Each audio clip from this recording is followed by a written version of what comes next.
সিরাজউদ্দৌলার বাগানে ঝাঁট দিতে গিয়ে আমার শ্বশুর এই পালকটি পেয়েছিল, যা বংশ পরম্পরায়। শুভকার ছেলে কেঁচো, এই কেঁচো। হ্যাঁ বলো। কি ঘোর ঘোর ঘোর, কি কি চুল কাটা রে, ঘোর ঘোর ঘোর। তোর পিছনে চুল, সামনের দুদিকে চুল কাটছিস কেন বাবা? টাকা নিতে ভুলে গেছিলি? কই না। সেলুন দোকানে ঝামেলা? কই না। তাহলে কি বাবু বিরাট কোহলি ভাবে চুল কাটলো এবারে নাকি? মা আমি ক্রিকেট খেলা দেখি না। তাহলে কোন ছাপড়ি ক্রিকেটারের থেকে তো এরকম চুল কাটা শিখেছিস বল? আরে মা এটা স্টাইল। সবই তো বুঝলাম বাবু, পিছনের চুলটা কেন কাটেনি? মায়ের স্টাইলটার নাম মুলেট। এই স্টাইলটাতে এই রকমই হয়, পিছন দিকে চুলটা বড় থাকবে, ধারগুলো অল্প ছোট থাকবে।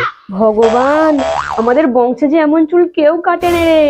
ওগো দেখে যাও। আরে তুমি এমন করছো কেন? পাড়ার লোকটাকে বেশি জানবে, তুমি চুপচাপ বলবে। কি করেছে? হাই হাই, উফ আমার কপালটাই খারাপ। কি জানি বাবা, ছেলেটা কোথা গেল?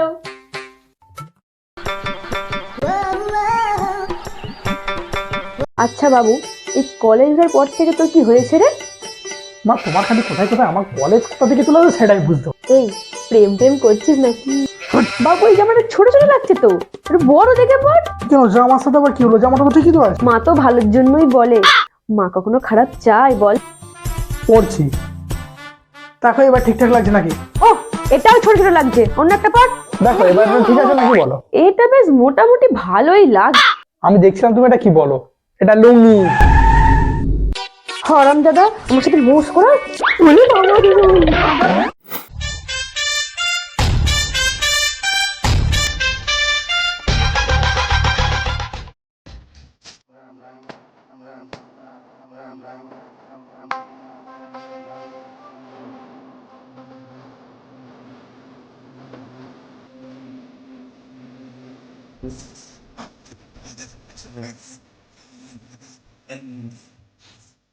বাবু কি বলে যে পমফেট পমফেট।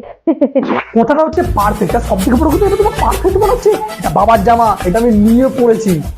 এই জামাটা তো সব থেকে বড় কথা হচ্ছে তুমি সব জিনিসে বড় বড় বড় চুল বড় না, ধারে কেন ছোট সেটা তোমার প্রবলেম। জামা শর্ট কেন, জামা একটু বড় পর, এটা বড় সবেতে। আর ব্যাংক অ্যাকাউন্টের বেলায় ফাঁকা ফাঁকা, কিচ্ছু নেই।